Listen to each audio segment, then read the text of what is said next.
Marcelo, te llevamos a otro tema, a otra de las guerras que está en curso, que es la Sí, guerra de cómo no. Ucrania con Rusia, o la invasión rusa, a partir de la invasión rusa. ¿Cómo analizás este momento de la guerra? No sé si en una nota, que leí, no me acuerdo, creo que en tu columna de este fin de semana, que, no sé, no me acuerdo si Irán, como estaban, hay países socios de Rusia expectantes a que avancen sobre Kiev. ¿Vos Ah, pensás que todavía Rusia se va a conformar con lo que conquistó hasta ahora, entre comillas, o todavía va a intentar hacer lo que no pudo hacer apenas empezó la invasión, que era llegar a Kiev y derrocar al gobierno de Zelensky? sí, a Rusia le fue muy mal en esta guerra, sobre todo en el primer año.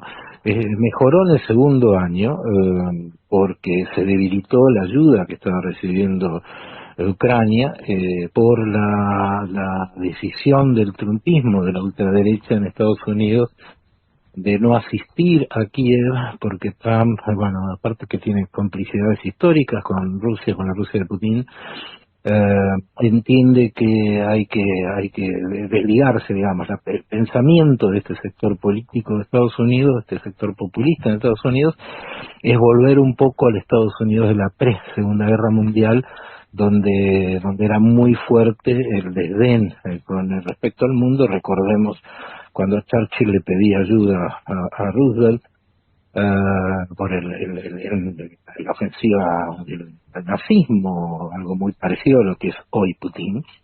Y Estados Unidos le decía, te queremos mucho, Winston, y después llegaba la Sí, ayuda. no querían entrar en guerra. Eso era antes de la Segunda Guerra Mundial. Y ese es un poco el mundo así un poco aislado que tiene Trump en la cabeza.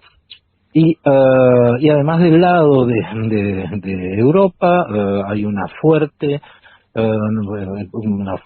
nacionalismo que es muy prorruso en Francia, en el sur de Alemania, en el norte de Italia, con Salvini, digamos, casi todo lo que ha crecido como neofascismo, ultraderecha, es muy prorruso. Ahora haber elecciones en junio, pero básicamente hay sujetos como Víctor Orbán, que es el primer ministro de Hungría, que es otro bloqueador serial de la ayuda a Ucrania. Ahora hay un cambio, hubo una decisión muy importante.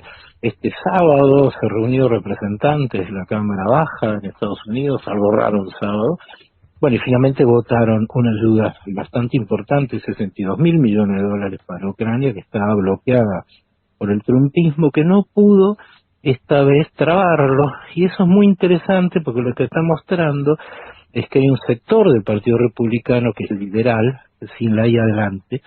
A mis alumnos en la facultad les digo, hay una gran diferencia entre el liberalismo y el iliberalismo, ¿no? El liberalismo son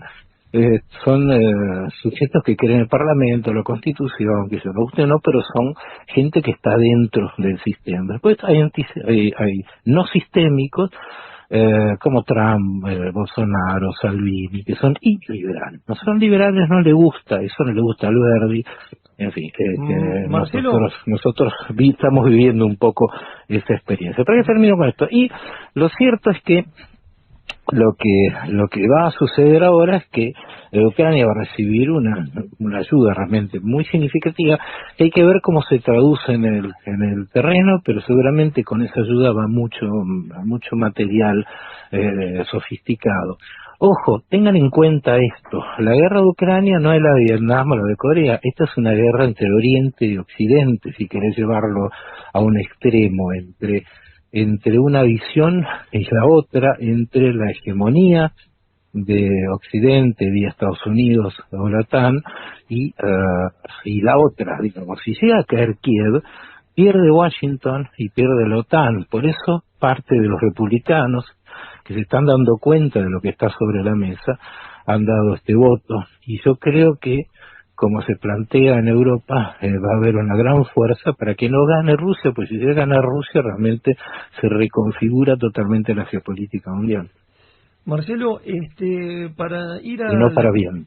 No, por supuesto, Sí, eso sí, seguro. Mirá, Macron como está en Francia, está arengando, sala de guerra, o sea, están armándose, sí, preocupados. están todos espantados. Se va a ver ahora en las elecciones europeas un poco cómo se define eso. Pero para ir ahora a nuestro continente, Latinoamérica, y una pregunta concreta con respecto al presidente de Argentina, Milei, y su forma y sus relaciones con algunos presidentes, sus malas relaciones con algunos presidentes como Petro, como sobre todo Petro, Lula, etcétera, Boric también, algunas cosas que han aparecido. ¿Qué repercusiones te parece que puede tener eso para la política económica argentina? Bueno, el caso de Brasil y China puede llegar a tener un problema. Ahí está la Cancillería con una caja de curitas detrás de cada vez que abre la boca Milei respecto a relaciones internacionales.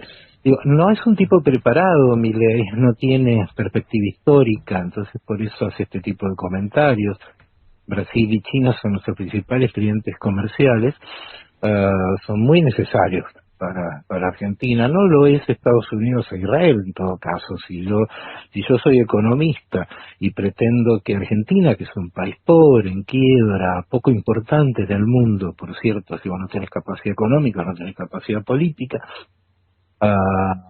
quiero revertir eso, bueno, yo fomentaría el comercio con Chile, con Brasil, ya que lo tengo, y abriría otros caminos. Después las discusiones que él tiene con el resto de los presidentes, más allá de la agresión, parecen casi pintorescos. A veces presiento que me está filmando Mel Brooks, demasiado exuberante el disparate, pero ya lo vivimos con Bolsonaro, lo vivimos con Trump en Estados Unidos, donde Trump llegó a decir que entre un país europeo y Rusia elige a Rusia. Estás tocando extremos casi de dibujo animado. Marcelo, en relación a esto y en cuanto al posicionamiento de Argentina, como vos recién lo marcaste, muy claro con Occidente, o por lo menos con Estados Unidos, con Israel. Eso está bien, digo, la alianza con Israel y con Estados Unidos no es cuestionable. No, claro. El tema es si esa alianza te recorta otras alianzas. Digo que uno tiene que estar del lado de Israel si lo bombardean con 300 y pico. Decir, que barbaridad, condenalo. Digo, está mal. Del mismo modo que hay que tener una mirada muy, muy crítica de lo que está ocurriendo en Gaza, lo cual no quita, no rompe la alianza, pero francamente se ve que se dan apoyos muy filtrados por cuestiones que no son muy claras de dónde salen. Digo, cuál es el análisis, cuál es el sistema de decisión sofisticado, cuántos son los asesores que discuten entre todos ellos y refutan para llegar a los puntos de vista que lanza el presidente argentino. Claro, pero en este contexto vos ves que hay decisiones también concretas, ya pasó de lo verbal solamente, o de posicionamientos ideológicos o dogmáticos, porque Argentina, este gobierno ya decidió la compra, por ejemplo, de los aviones F-16 a Dinamarca a través de Estados Unidos, y sobre todo ahora que Petri, el ministro de Defensa, viajó a Bruselas para juntarse con el número 2. Digo, son hechos concretos. Ahí te quería preguntar eso. ¿Qué consecuencias vos pensás que pueden tener concretas sobre la política exterior argentina, no? No, esa es una compra bastante complicada porque además no va a tener asistencia de Estados Unidos, cosa que me llamó la atención cuando me enteré. No sé si es el mejor momento. Creo que donde él logra un poco más de afianzar la alianza es con el puerto en el sur del continente, ahí en Ushuaia. Es importante porque Estados Unidos, en todos sus areneros, ve un eventual conflicto con China, y si un conflicto con China cierra el canal de Panamá, tiene que tener abierta otra alternativa. Digamos, no puede tener un puerto chino ahí abajo. Eso fue una gran pelea de Estados Unidos. Eso se ve. Los aviones dinamarqueses aunque entrega Dinamarca, son aviones con un armamento muy limitado, sí que tiene algunos, ¿no? Es casi simbólico, no son aviones de guerra estrictamente. Y además pues tenemos este tema con Gran Bretaña por Malvinas, que pone filtros de todo tipo para equipar los aparatos. Pero Argentina tiene una alianza más decidida con Estados Unidos, pero con un presidente que le dijo a Trump que espera que gane las elecciones, lo cual te hace un ruido en el camino muy fuerte, porque no fue diplomático eso. Y aparte no sabemos si gana Trump las elecciones, lo cual va a ser No, está bastante bastante en duda, incómodo. cada día a día cambia con los juicios ahora que estamos hablando también. Marcelo, ya la última pregunta, estamos hablando con Marcelo Cantelmi, editor jefe de política internacional del diario Clarín, a quien le agradecemos mucho tomarse su tiempo este domingo a la tarde. Queríamos cerrar con una pregunta bastante compleja, pero bueno, te pedimos ahí a ver si podés sintetizarlo, es difícil claramente, que tiene que ver con cómo está, vos lo estuviste un poquito tirando algunos conceptos y desarrollándolos, pero digo, el round principal, digo, la pelea principal entre China y Estados Unidos, ¿qué movimientos ves tanto de esos dos países y sobre todo de sus alianzas, ¿no? ¿Cómo ves que esas alianzas pueden evolucionar y qué hechos podrían desencadenar, no sé, algún hecho justamente, ¿no? Que pueda generar alguna crisis a nivel global? Bueno, ese es el enfrentamiento más importante, que tiene dos niveles. Una alianza comercial que ha hecho que estas dos economías estén muy imbricadas, digamos, se necesitan mutuamente muchísimo. Cruzan 700.000 millones de dólares aproximadamente China y Estados Unidos.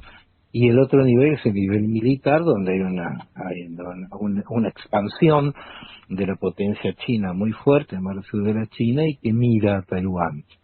De vuelta, si llega a caer Kiev, llega a caer Ucrania, Sí. eso va a debilitar el eje occidental y va a fortalecer este eje que se ha armado entre Rusia, China, Irán y Corea del Norte, y seguramente Taiwán va a estar en problemas, sobre todo ahora que va a tener un presidente, que es el actual vicepresidente, un presidente mucho más duro en la idea independentista que Claro. tiene los taiwaneses, asustados además por la auténtica burrada que hizo China en Hong Kong cuando violó los acuerdos y prácticamente convirtió a Hong Kong en una especie de celda para toda la gente que vive ahí, digamos. Errores estratégicos grandes de China hay, ¿no? Claro. En ese Sí. sentido, y los taiwaneses se aterraron mirando eso. Bueno, por supuesto en enero hubo una reelección del partido independentista, Claro. que venía gobernando Taiwán, un poco debido a este trasfondo, ¿no? Claro, entonces serían las Y líneas rojas, ¿no? sí, Kiev, Ucrania y y Taiwán, ¿no? Son como las dos, el semáforo donde hay que no, estar hay atento. hay que mirar bien a Ucrania. Lo que pase con Ucrania es el vector de lo que va a pasar con la geopolítica mundial. Pues esto es importante señalarlo porque mucha gente que cree que este es un conflicto entre Rusia y Ucrania por la OTAN, y en realidad es una cosa mucho más compleja. Rusia lanza esta guerra sobre Ucrania porque no tiene poder económico, es un país que tiene un PBI similar al de Brasil, ahora de ser menor, y necesita desarrollarlo para poder tener peso político, y de ese modo cree que tomando rápidamente Ucrania, que era un poco el objetivo inicial de Putin, iba a poder alinear a todos los países, a los 14 países del viejo pacto de Varsovia, todos los vecinos que tiene Rusia, como lo planteó, ¿no? Detrás de la mirada del Kremlin. Pueden ser independientes, pero todo lo negocian conmigo. Esta era un poco la idea, y salir con ese bloque intensificado al mundo para poder ser determinante. Vas a ponerle un límite a China, porque la alianza entre Rusia y China, todo bien, pero a Rusia le molesta ser tan poco, tener un PBI de 1.8, 1.9, quizás menos, con un país que tiene 14 billones o más de Producto Bruto. Digamos, el poder que tiene China sobre Rusia es significativísimo. Sí. Y por eso se produce Ucrania. Ucrania se produce por un montón de razones vinculadas con el poder económico, el poder político, como decía el gran Morgenthau, el padre del realismo, política internacional, en relaciones internacionales de Estados Unidos. Él planteaba que una tontería, pero muy básica: las capacidades dependen de las posibilidades. Cuanto más posibilidades tenés, cuanto más poder económico tenés, bueno, mayor capacidad vas a tener de expandirte, como ha sucedido con China en apenas medio siglo, convertida en la segunda potencia del mundo. Y bueno, si Estados Unidos cae, esto lo vio bien Biden, hay que reconocerlo. Si Estados Unidos cae en Ucrania, bueno, puede ser muy peligroso para Taiwán, y muy peligroso para el mundo, porque tocar a Taiwán puede llegar a disparar una guerra realmente imprevisible. Marcelo, muchísimas gracias por tu intervención, gracias por estar acá con nosotros, y ya te volveremos a llamar. A molestar otro domingo. Cuando quieran, un verdadero gusto. Gracias, Bueno, muchas gracias. Hasta luego. Hasta luego.